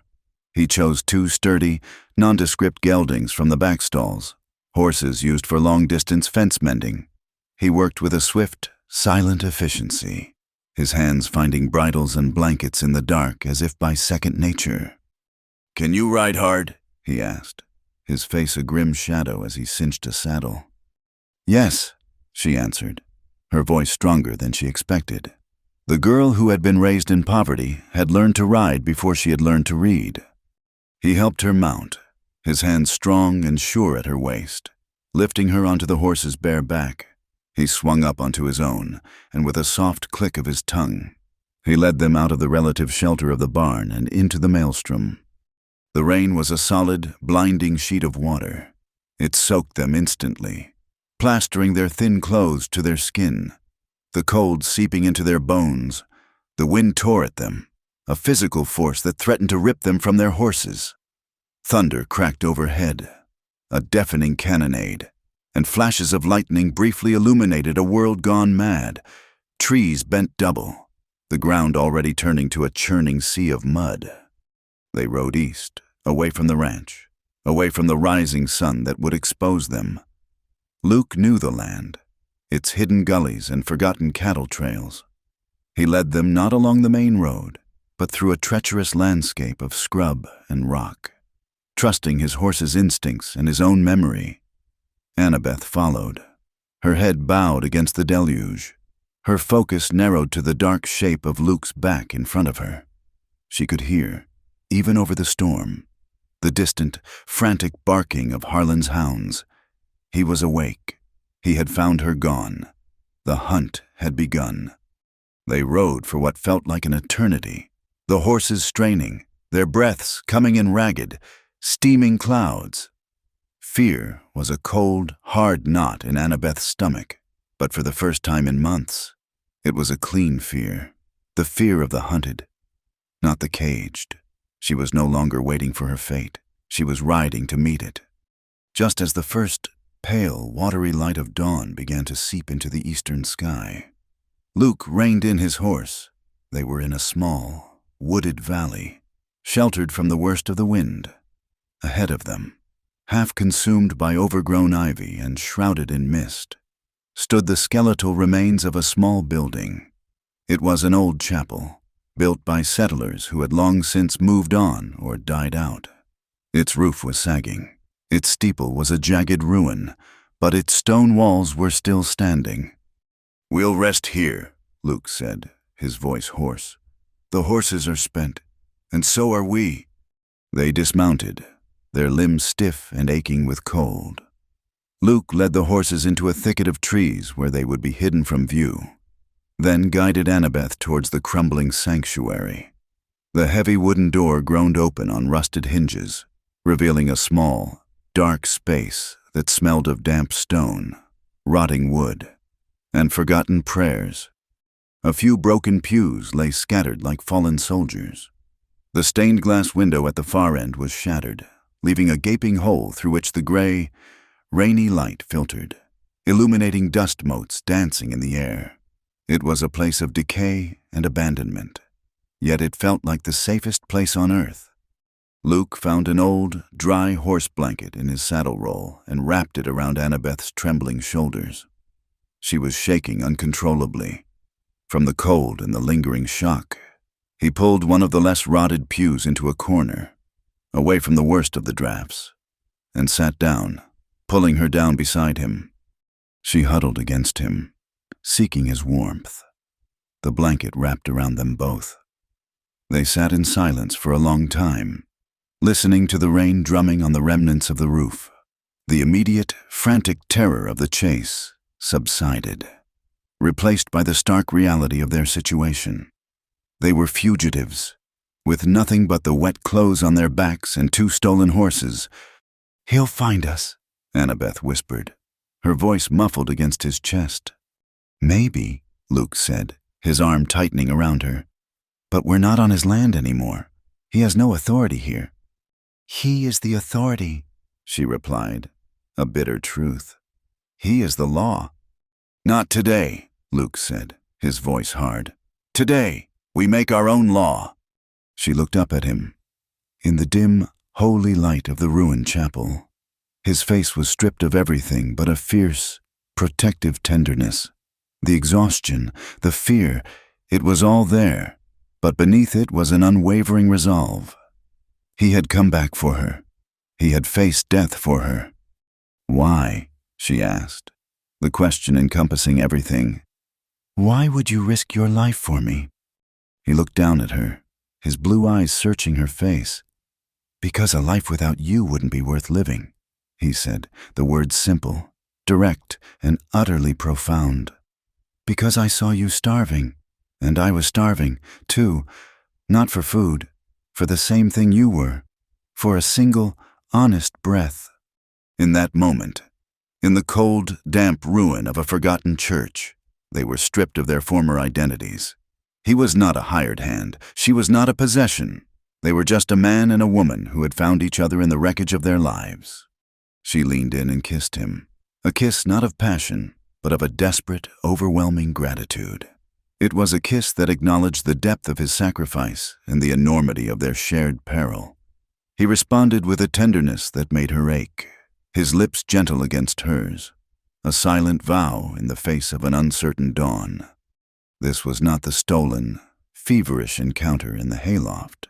That had been an act of rebellion, a discovery. This was something deeper, more elemental. It was a deliberate choice.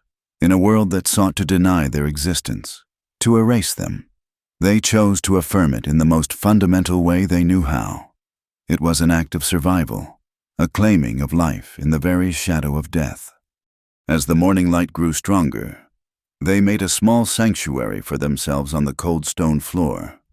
Using the horse blanket as their bed, their coming together was a quiet, solemn act, a consecration of their bond. It was a desperate prayer whispered not to a forgotten God, but to each other. It was a declaration that, even if they were to die tomorrow, today, in this moment, they were truly, incandescently alive.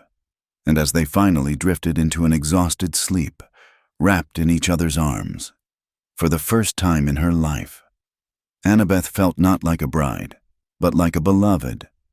They were woken by the acrid smell of smoke. Luke was on his feet in an instant, his body tense, his hand instinctively going to the Colt at his hip.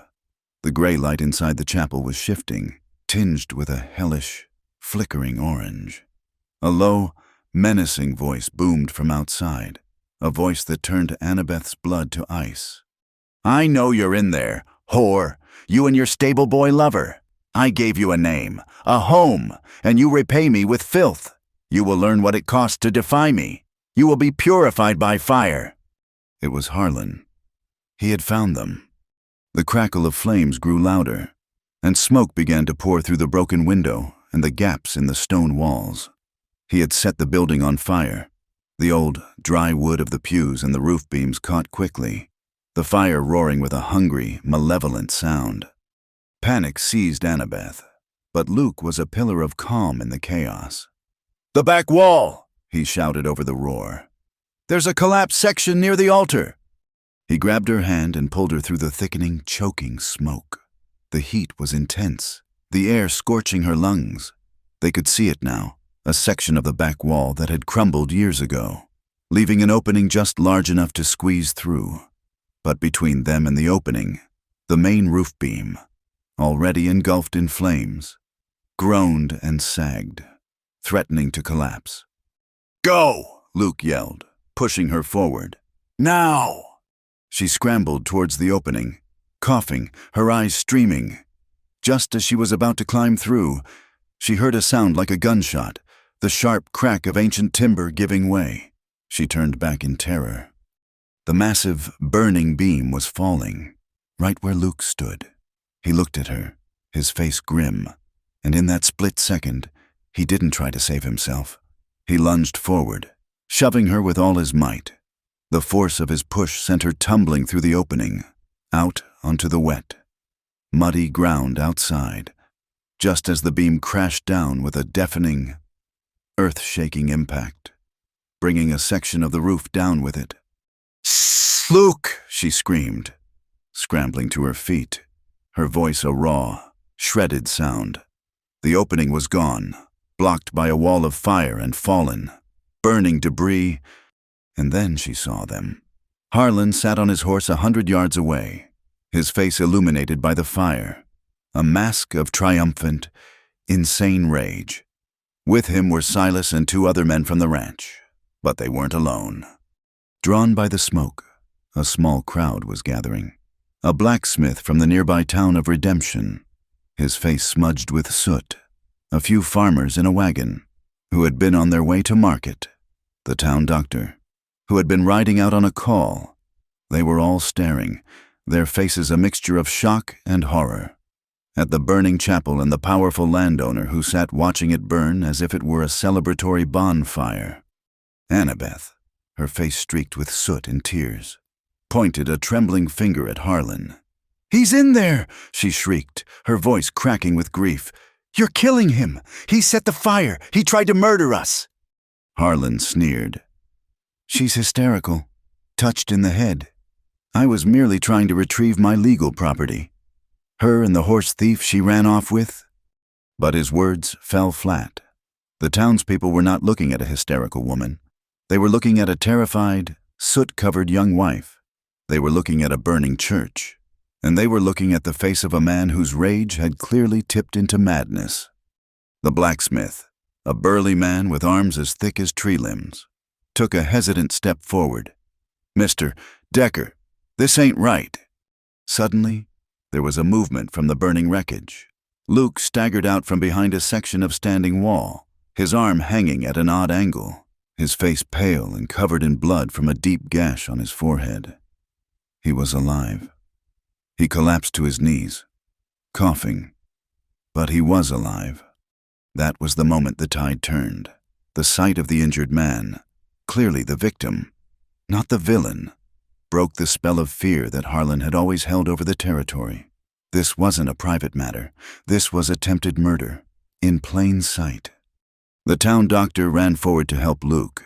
The blacksmith walked deliberately to Harlan's horse and took the reins in his huge fist. "I think you need to come with us, Mr. Decker." Harlan's face contorted in disbelief.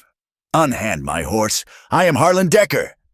"We know who you are," the blacksmith said, his voice a low, dangerous rumble. "And we know what we just saw." The other farmers had dismounted from their wagon and were now standing with him, their faces hard and resolute. For the first time, Harlan Decker was outnumbered. Not by guns, but by the simple, collective conscience of a community that had seen enough.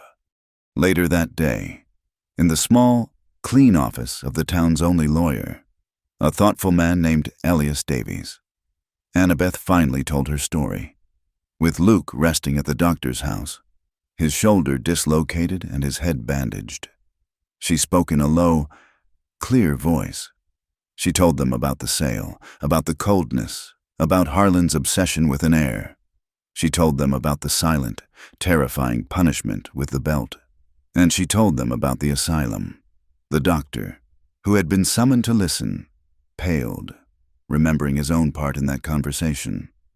Harlan Decker, stripped of his power and locked in the town's small jail cell, was formally charged with attempted murder, arson, and a list of other crimes, the law of the West, which for so long had been nothing more than the will of the most powerful man, was finally being forced to look at the words written on the paper. And for the first time, those words were on Annabeth's side. Public opinion, once a whisper behind her back, was now a roar of support for the brave young woman who had survived the fire. The aftermath of the fire was a landscape of quiet pain and slow healing. Luke's body, battered and bruised, was a testament to their violent escape. Doctor Adams had set his shoulder and stitched the gash on his forehead. But the deeper wounds were not so easily mended. For the first week, a fever held him in its grip, and he would drift in and out of consciousness, his sleep troubled by nightmares of fire and falling timbers. Annabeth never left his side.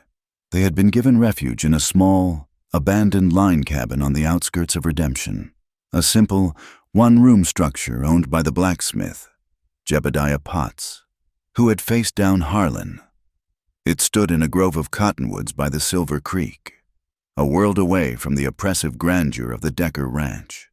It was small, rustic, and for Annabeth, it was the first true home she had ever known.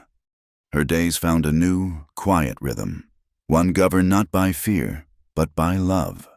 She was his constant, gentle presence. She bathed his feverish brow with cool water from the creek. She learned to cook simple, nourishing broths on the small wood stove, coaxing him to eat when he had no appetite. She changed the dressing on his head wound with hands that were steady and sure. In the long, quiet hours, she would sit by his cot, her hand resting lightly on his uninjured arm, as if her touch alone could will him back to health. She watched him sleep, studying the lines of his face, the dark lashes against his pale skin. This was the man who had walked back into the fire for her. He was not a landowner, not a man of power or wealth. He was a man who possessed a quiet, unshakable decency, a form of wealth she was only just beginning to understand. In caring for his broken body, she felt her own fractured spirit begin to mend. The terror that had been her constant companion for months began to recede, replaced by a fierce, protective love. Slowly, Luke began to heal. The fever broke, and the clarity returned to his eyes. He would wake and find her there, and a slow, weak smile would touch his lips. He was a man of few words, and in his weakness, he became even quieter, but his eyes spoke volumes. They followed her as she moved about the small cabin, filled with a gratitude and an affection so profound it made her heart ache.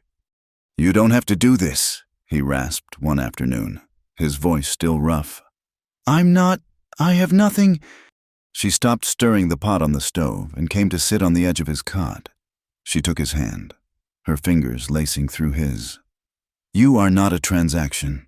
Luke Callahan," she said softly, turning his own words back on him. "You are the man who saw me when I was invisible. You are everything." As his strength returned, their world expanded beyond the four walls of the cabin. First, he was able to sit in a chair on the small porch, breathing in the clean air, watching the creek flow by. Then, with Annabeth's arm to support him, he took his first halting steps down to the water's edge. Each small victory was a shared celebration, a step away from the darkness they had escaped. They spent their days in a peaceful, healing quiet.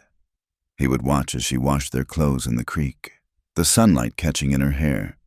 She would read to him in the afternoons from a worn copy of a book the doctor's wife had given her. They talked, truly talked, for the first time without the shadow of Harlan Decker hanging over them. He told her more about his family in Kansas, about his mother's garden and his father's stubborn pride. She told him about her own mother, a gentle woman who had faded under the weight of her father's bitterness, and of her own small, secret dreams of a life she had never thought possible. They were weaving the torn threads of their pasts into a new, shared story. One bright, clear morning, when the last of the summer warmth still lingered in the air, they walked down to their favorite spot by the creek, a large, flat rock, warmed by the sun. Served as their bench, Luke was stronger now. His arm was still in a sling, but the color had returned to his face, and the haunted look was gone from his eyes, replaced by a deep, settled peace. They sat for a long time, watching the water glitter as it tumbled over the smooth stones. The only sounds were the murmur of the creek and the rustle of the cottonwood leaves in the gentle breeze. "I've been thinking," Luke said, breaking the comfortable silence. He turned to look at her, his expression serious, almost nervous, about what comes next. "Harlan's trial will be soon. The lawyer, Mr. Davies, says the town will testify. Says Harlan won't see the outside of a prison for a long, long time. If ever. His land, his assets, it's all tied up by the law now." Annabeth nodded. She had refused to take a single cent from the Decker estate, despite Mr. Davies's insistence that she was entitled to it. It was blood money, and she wanted no part of it. When I'm fully healed, Luke continued, his gaze steady. I'll find work. I can always find work with horses. It won't be much, not at first. Just a small place. Maybe we can head west, towards the mountains. Find a piece of land no one wants and make it our own. He paused, and his uninjured hand reached down and plucked a single, long blade of wild grass. He began to twist it between his fingers, his movements slow and deliberate. The thing is, Annabeth, he said, his voice dropping low, I have nothing to offer you. No name, no fortune. This life, it'll be hard. Harder than anything you've ever known. There won't be any fancy dresses or big houses. Most days, it'll just be us and the dirt and the sky. He stopped twisting the blade of grass and looked at it, lying green and alive in his palm. I can't give you a ring. I can't give you anything made of gold or silver. He looked up, and his eyes, so clear and blue, were filled with a raw, vulnerable hope. He held out the blade of grass, which he had fashioned into a simple, small circle. But I can give you my whole life, he whispered. My heart, my name, for what it's worth. I will stand between you and any storm. I will be your home. Annabeth, will you marry me? Tears welled in her eyes. But these were not tears of sorrow or fear. They were tears of a joy so pure and profound it felt as if her heart would burst. A ring of gold would have felt like a shackle, a reminder of the man who had bought her. But this simple, green circle of grass, it was a symbol of life, of nature, of a promise that was as honest and real as the earth beneath their feet.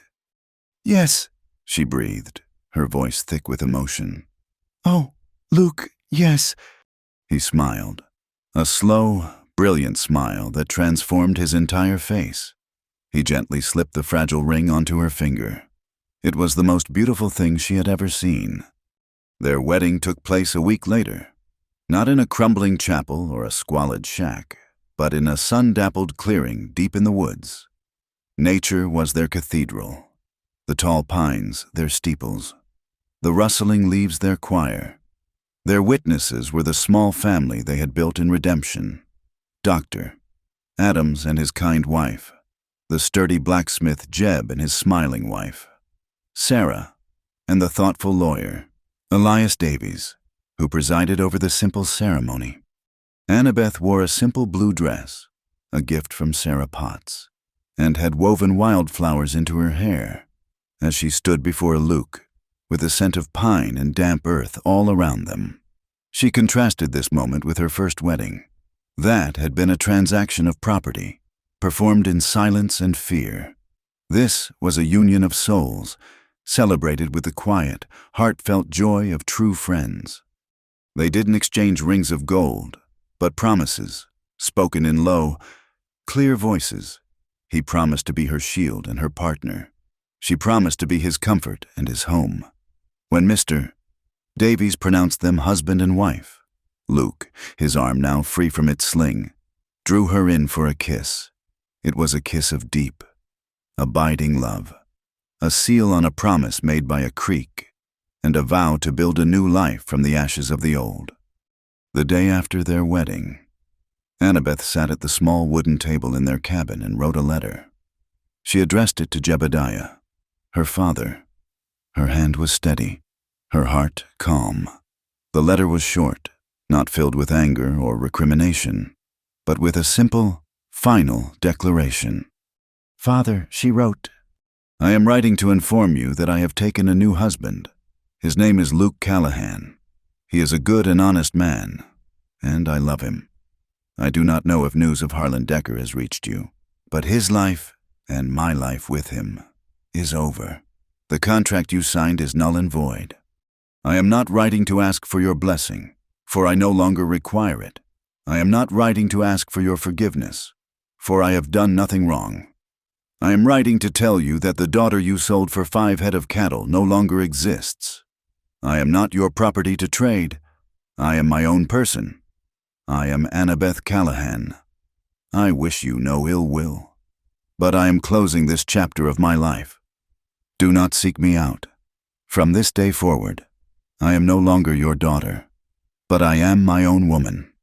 She sealed the letter and gave it to the mail rider the next morning without a single pang of regret. It was the last chain to her past, and she had severed it herself. A week later, they were ready. With the money Luke had earned and a generous gift from the townspeople who had come to see them as their own, they bought 2 strong horses and supplies for a long journey. They said their goodbyes to the small circle of friends who had saved them, promising to write when they found a place to settle. The story ends on a high, wind-swept plain, under a sky so vast and blue it seemed to go on forever. Annabeth and Luke rode side by side, their pack-horse trailing behind them. They had left the town of redemption, the Decker Ranch, and all the ghosts of their past far behind them. Ahead of them, rising up from the horizon, was a majestic, snow-capped line of mountains, a silent, powerful promise of a new world. Luke reined in his horse and looked at her, a question in his eyes. "Ready?" Annabeth looked at the mountains, at the endless expanse of freedom before them, and then she looked at the man beside her, her husband, her partner, her heart. A smile, real and radiant, spread across her face. "Always," she said. They urged their horses forward, 2 small figures in a vast, beautiful landscape. They were not defined by the fathers who had failed them or the tyrants who had tried to break them.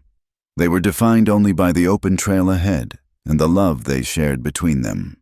They were not running from anything anymore. They were simply riding toward everything. Thank you for listening to our story. We'd love to know where you are tuning in from, so please leave a comment below. Be sure to subscribe to the From Wild West channel and share your thoughts with us.